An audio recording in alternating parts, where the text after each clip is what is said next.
बचपन में याद है हमारे मम्मी पापा हमसे अक्सर कहा करते थे, इतना टीवी मत देखो, आंखें खराब हो जाएंगी, चश्मे लग जाएंगे। और अफसोस, आज के दिन की सच्चाई पता है क्या है? चश्मे लग गए। करोड़ों बच्चों को चश्मे लग गए। Kids become nearsighted. There's so many nearsighted kids these days. Children are having trouble seeing things that are far away. That nearsightedness increased in kids. अगर आपकी दूर की नजर कमजोर है, इसका मतलब है कि आपको नियर साइटेडनेस है। साइंटिफिक भाषा में इसे मायोपिया कहा जाता है। और इसको लेकर जो डेटा है वो बहुत ही शॉकिंग है। इंडिया में 5 से 15 साल के बच्चों के एज ग्रुप की अगर हम बात करें तो मायोपिया का रेट आज से 20 साल पहले 4.5% हुआ करता था। आज यही नंबर 21% क्रॉस कर गया है, यानी कि देश में रहने वाले हर 5 में से 1 बच्चे को चश्मे लगे हैं। आज के दिन हालत ये हो चुकी है कि मायोपिया को एक एपिडेमिक कंसिडर किया जाता है और प्रिडिक्शन करी गई है कि साल 2050 तक दुनिया में रहने वाले हर दूसरे इंसान को चश्मे लगेंगे। ये सब आखिर क्यों हो रहा है? अगर आपको ऑलरेडी चश्मे लग चुके हैं तो क्या आप अपनी आंखों को नेचुरल तरीके से वापस ठीक कर सकते हो? और अगर आपको चश्मे नहीं लगे हैं तो स्मार्टफोन की दुनिया में कैसे आप अपनी आंखों को बचा सकते हो? क्या असली कारण होते हैं मायोपिया के पीछे? आज के वीडियो में दोस्तों इन सभी सवालों के जवाब जानते हैं लेटेस्ट साइंटिफिक स्टडीज को समझते हुए।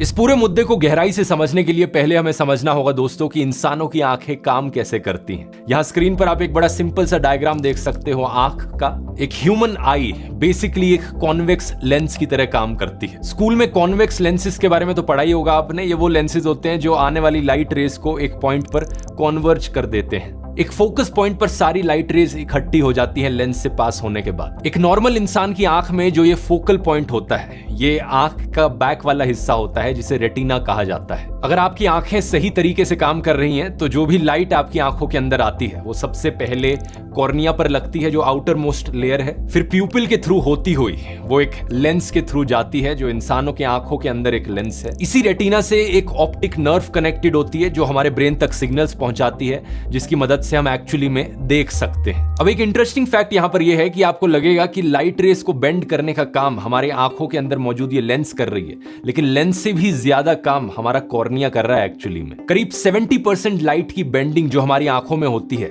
वो कॉर्निया करता है। उसके बाद जो लेंस आती है वो बस थोड़ी बहुत फाइन ट्यूनिंग करती है। तो इसका मतलब ये हुआ कि अगर आपकी आंखें ठीक से काम नहीं कर रही हैं तो आपकी कॉर्निया की शेप बदल चुकी है। इनफैक्ट जब लोगों को मायोपिया या हाइपरोपिया होता है तो उनकी आई बॉल की शेप ही बदल जाती है। इन डायग्राम्स को देखो, मायोपिया में जो आई बॉल होती है वो ज्यादा खिंच जाती है, इलोंगेट हो जाती है, जिसकी वजह से जो फोकल पॉइंट होता है वो रेटिना पर नहीं होता बल्कि रेटिना से पहले होता है फॉर्म। और दूसरा केस, अगर आपकी पास की नजर कमजोर है तो इसका मतलब आपको हाइपरोपिया है या फिर इसे हाइपरमेट्रोपिया भी कहा जाता है। इसमें आपकी आंख पिचक सी जाती है, जो पास की चीजें हैं वो ब्लरी दिखाई देती हैं क्योंकि लाइट रेज जो है वो रेटिना के बाद में कॉन्वर्ज हो रही हैं। फोकल पॉइंट रेटिना के बाद में है। एक और इंटरेस्टिंग चीज यहाँ ये है कि इंसानों में आमतौर पर सभी न्यूबॉर्न बेबीज की जो आंखें होती हैं वो ऑलरेडी पिचकी हुई होती हैं। ये हाइपरोपिया वाली आंखें होती हैं। तो न्यूबॉर्न बच्चे 1-2 साल के जो बच्चे होते हैं वो पास की चीजें अच्छे से देख नहीं पाते, लेकिन धीरे धीरे जैसे बच्चा बड़ा होता है तो आई बॉल्स सही साइज की बन जाती है। इस प्रोसेस को पूरा होने में करीब 2 साल का समय लगता है। तो 2 साल की एज के बाद बच्चों को नॉर्मल दिखना शुरू हो जाता है। अब एक सवाल यहाँ पर आपके मन में शायद आए कि लेंसेज की जो फोकल लेंथ होती है वो तो फिक्स्ड होती है, तो ऐसा कैसे कि इंसान दूर का भी देख सकते हैं और पास का भी देख सकते हैं? हमें अपनी फोकल लेंथ बार बार बदलने के लिए लेंस की शेप को भी बार बार बदलना होगा। ये बात बिल्कुल सही है और ये काम किया जाता है इंसानों की आंखों में आई मसल्स के द्वारा, जिन्हें सिलरी मसल्स भी कहा जाता है। अपनी आंखों के सामने एक बार अपनी उंगली ऐसे दूर रख के देखो और धीरे धीरे अपनी उंगली को देखते रहो और अपने आंखों के पास लाते रहो।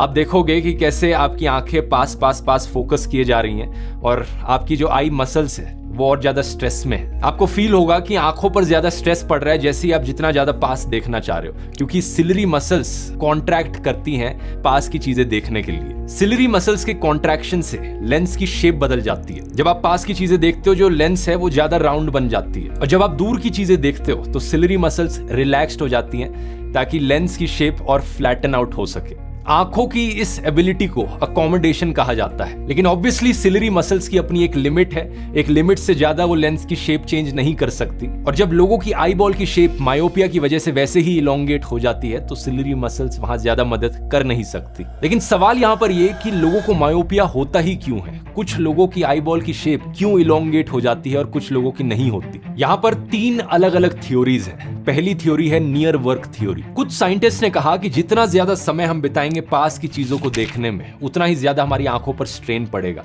उतना ही ज्यादा हमारी सिलरी मसल्स को काम करना पड़ेगा, और उतनी ही ज्यादा देर तक हमारी आई बॉल ज्यादा गोल बनकर रहेगी, स्क्वीज्ड रहेगी। और जितना ज्यादा समय आई बॉल स्क्वीज रहेगी उतना ही ज्यादा मुश्किल हो जाएगा आई बॉल को वापस रिलैक्स कर पाना। यह है नियर वर्क थ्योरी। जितना समय आप बिताओगे किताबें पढ़ते वक्त, फोन के स्क्रीन को देखते हुए, लैपटॉप के स्क्रीन को देखते हुए, आंखों पर ज्यादा स्ट्रेन पड़ रहा है। लेकिन इससे भी पहले एक और थ्योरी थी जिसे कई सालों तक माना जाता था कि वही असली कारण है मायोपिया के पीछे, डीएनए थ्योरी। साइंटिस्ट का मानना था कि कोई कारण नहीं है मायोपिया के पीछे, बस ये जेनेटिक्स से रिलेटेड है। आपका डीएनए बताएगा कि आपको मायोपिया होगा या नहीं होगा, और ये चीज हेरिडेटरी है। अगर आपके फैमिली में चली आ रही है चीज, चश्मे लगे हैं सबको, तो आपको भी चश्मे लगेंगे ही, चाहे आप कुछ भी कर लो। ये डीएनए थ्योरी साल 1970s तक आते आते फेल होने लगी, क्योंकि 1969 में एक बड़ी इंटरेस्टिंग स्टडी करी गई अलास्का में रहने वाले आदिवासी लोगों पर। वहां यह पाया गया कि जो मिडिल एज्ड और बुजुर्ग लोग थे अलास्का में रहने वाले, उनमें तो कभी मायोपिया नहीं देखने को मिला, लेकिन बच्चों में और टीनेजर्स में मायोपिया के रेट्स 50% से ज्यादा थे। एक ही जनरेशन के अंदर इतना बड़ा बदलाव आना, ये जेनेटिक्स तो इसके पीछे कारण नहीं हो सकता। स्पेशली तब जब देखा गया कि जो बच्चे थे वो वेस्टर्नाइज्ड लाइफस्टाइल अडॉप्ट कर रहे थे। यहां पर जन्म हुआ नियर वर्क थ्योरी का दोस्तों। हालांकि ये नियर वर्क थ्योरी भी अपने आप में कोई बड़ी डिस्कवरी नहीं थी। टेक्निकली 400 साल से ज्यादा पुरानी थी ये थ्योरी, जब योहानस केपलर नाम के एक जर्मन एस्ट्रोनॉमर ने साल 1604 में पहली दफा सजेस्ट किया था कि ये कारण हो सकता है चश्मे लगने के पीछे, जब उनको खुद चश्मे लगे थे। लेकिन 1970s से ये नियर वर्क थ्योरी सबसे पॉपुलर थ्योरी बनने लगी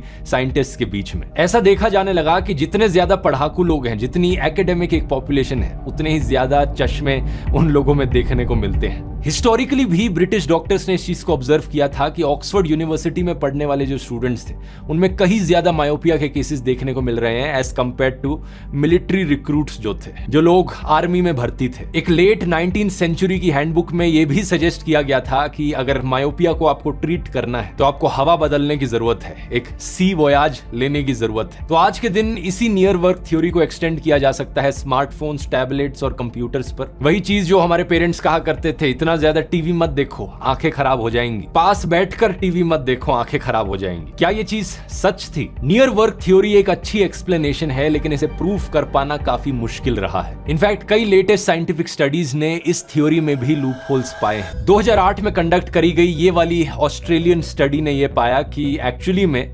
इससे फर्क नहीं पड़ता कि टोटल कितना समय आप नियर वर्क चीजों में बिता रहे हो, बल्कि इससे ज्यादा फर्क पड़ता है कि आपके एक सेशन की इंटेंसिटी कितनी है। 2015 में एक ये मेटा एनालिसिस करी गई नियर वर्क थ्योरी पर की गई साइंटिफिक स्टडीज पर। इसने पाया कि हर 1 घंटा एक हफ्ते में जो आप बिताते हो नियर वर्क करने में, उससे आपका मायोपिया का चांस 2% बढ़ जाता है। यानी 1 घंटा एक्स्ट्रा अगर आप पास की चीजें देख रहे हो, किताबें पढ़ रहे हो, फोन देख रहे हो, लैपटॉप देख रहे हो, इन सब चीजों से मायोपिया का रिस्क बढ़ रहा है। लेकिन कुछ स्टडीज ने यहाँ इनकंसिस्टेंसीज देखनी शुरू करी इस नियर वर्क थ्योरी में। कुछ साइंटिस्ट ने कहा कि क्या ये सही में इसलिए हो रहा है कि लोग नियर वर्क कर रहे हैं, या इसके पीछे कोई और कारण भी हो सकता है, कोई ऐसा कारण जो बहुत को रिलेटेड हो नियर वर्क करने से, जिसकी वजह से मायोपिया हो रहा हो। यहाँ आती है हमारी तीसरी और लेटेस्ट साइंटिफिक थ्योरी दोस्तों, जो कि है आउटसाइड थ्योरी। इस थ्योरी के अनुसार बच्चों को नियर वर्क से मायोपिया नहीं हो रहा है, बल्कि मायोपिया इसलिए हो रहा है क्योंकि वो बाहर आउटडोर्स में कम समय बिता रहे हैं। डे लाइट का जो एक्सपोजर है वो है मेन वेरिएबल मायोपिया होने के पीछे। आज के दिन दोस्तों ज्यादातर साइंटिस्ट के द्वारा माना जाता है कि आउटसाइड थ्योरी ही मेन कारण है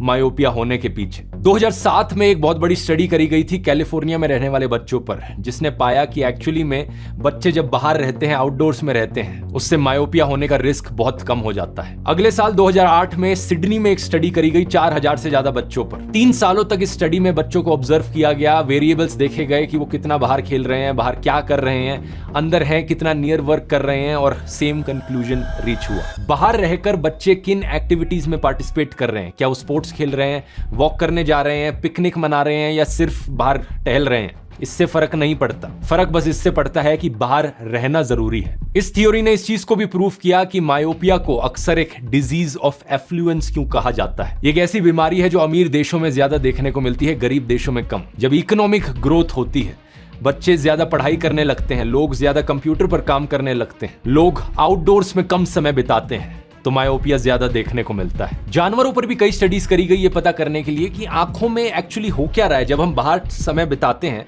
तो आंखों में क्या बदलाव आता है जिसकी वजह से मायोपिया हमें नहीं होता। तो ये पाया गया कि जब हमें ब्राइट लाइट का एक्सपोजर मिलता है, सनलाइट का एक्सपोजर मिलता है हमें, तो हमारे रेटिना में डोपामिन की प्रोडक्शन बढ़ जाती है। और डोपामिन जो है वो हमारी आंखों की ग्रोथ को रेगुलेट करता है। हमारी आंख इतनी इलोंगेट नहीं होती, लेकिन अगर डोपामिन की कमी होगी तो आंख इलोंगेट होने लग जाती है। आंख को पता नहीं होता कि कब ग्रो करना बंद करना। ह्यूमन ट्रायल्स भी किए गए इस थ्योरी को साबित करने के लिए। One of the biggest ones Taiwan के एक कॉलेज में किया गया, जिसे साल 2020 में पब्लिश किया था। ताइवान के लाखों प्राइमरी स्कूल के बच्चों को ऑब्जर्व किया गया 2001 और 2015 के बीच में। 2010 में एक बड़ा बदलाव देखने को मिला था ताइवान में, जब उनकी सरकार ने एक प्रोग्राम शुरू किया, तियान तियान आउटडोर 120। इस प्रोग्राम के तहत स्कूलों को कहा गया कि ये इंश्योर करो कि बच्चे कम से कम 2 घंटे बाहर बिताएं। और इस प्रोग्राम के इंप्लीमेंट होने के कुछ ही सालों बाद एक बड़ा पॉजिटिव इंपैक्ट देखने को मिला।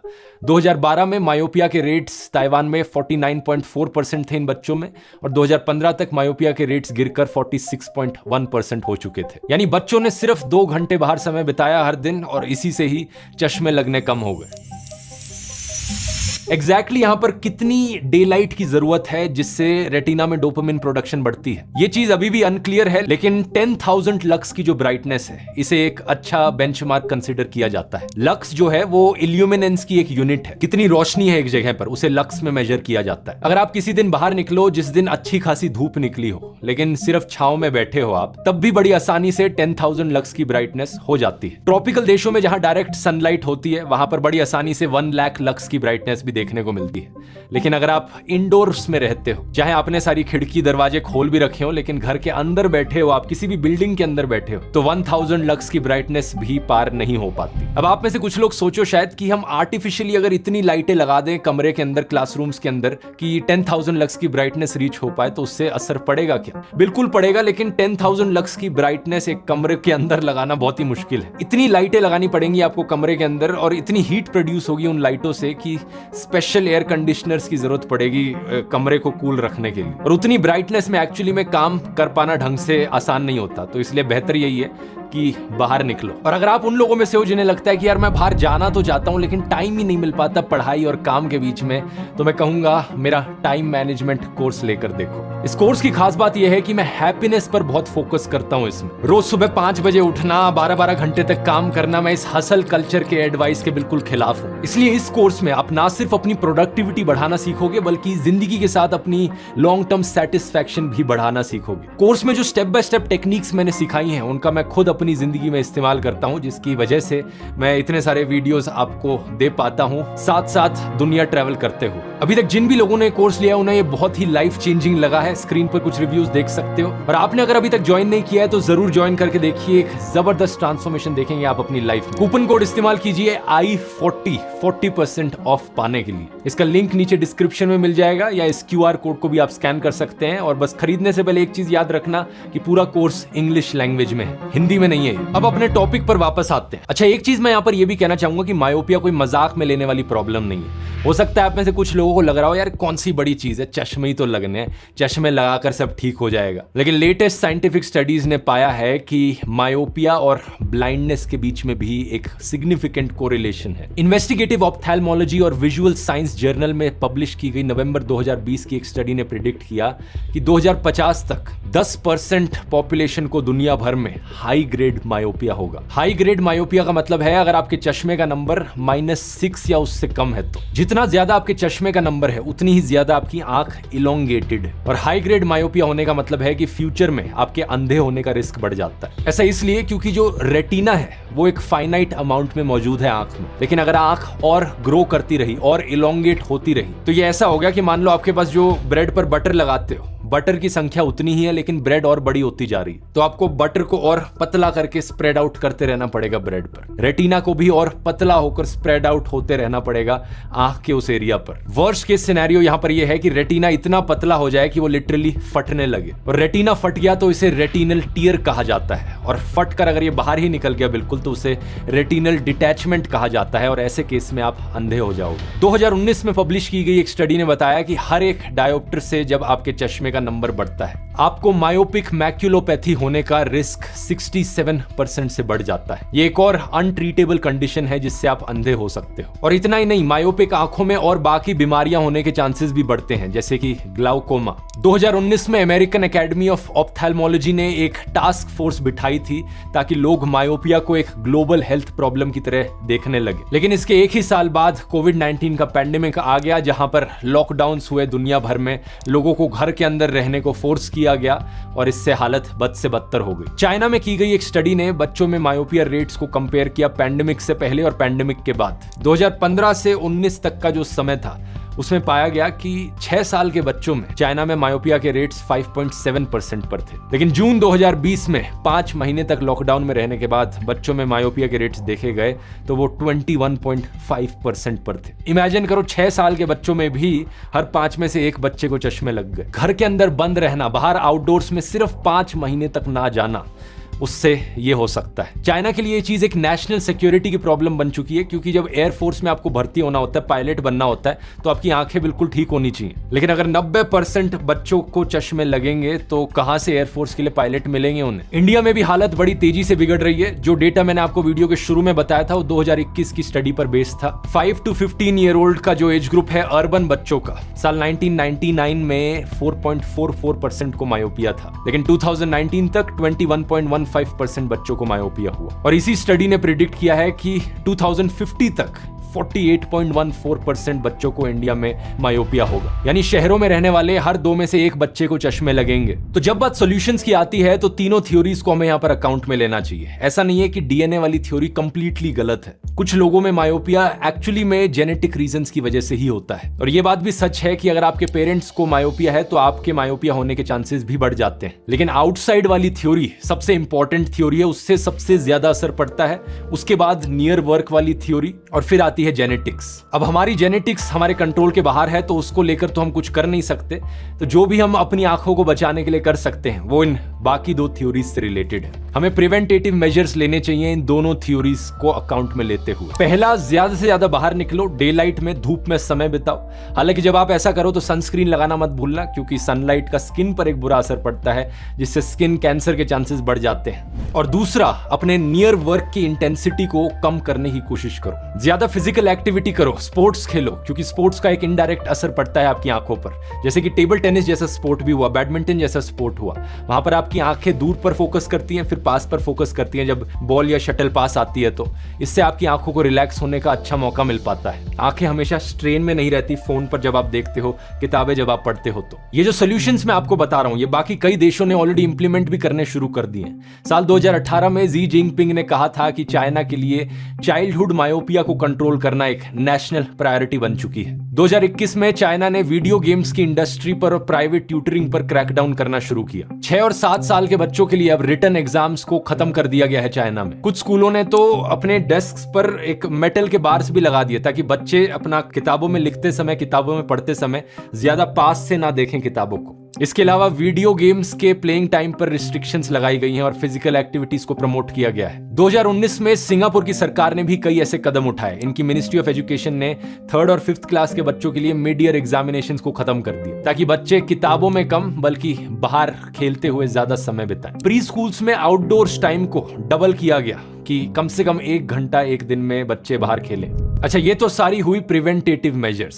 उन लोगों का क्या जिनको ऑलरेडी चश्मे लग चुके हैं? अनफॉर्चुनेट चीज ये है दोस्तों कि मायोपिया एक इरिवर्सिबल प्रॉब्लम है। एक बार आपकी आंख इलोंगेट हो गई तो वो दोबारा से नॉर्मल नहीं हो सकती। लेकिन एक चीज जरूर है, आप अपनी आंख को और इलोंगेट होने से रोक सकते हो। यही सारी चीजें करो जो मैंने कही, तो आपके चश्मे का नंबर बढ़ने से रुक सकता है, आपकी आंखें और ज्यादा खराब नहीं होंगी। और हालांकि कोई नेचुरल तरीका नहीं है आंखों को वापस ठीक करने का, लेकिन एक आर्टिफिशियल लेजिक सर्जरी जरूर करी जा सकती है आंखों की, जिससे कि आपका विजन नॉर्मल हो जाए। इस सर्जरी में क्या जाता है, कॉर्निया की शेप बदली जाती है। लेजर के जरिए बहुत ही माइक्रोस्कोपिक अमाउंट्स आपके कॉर्निया के टिश्यू का हटाया जाता है, ताकि उसकी शेप ऐसी हो सके कि आपकी आंखों को नॉर्मल विजन मिल सके। इस पूरे प्रोसीजर को करने में सिर्फ 15 से 30 मिनट का ही समय लगता है और आंखों में एनेस्थेटिक आई ड्रॉप्स डाली जाती हैं ताकि आपको दर्द कम हो।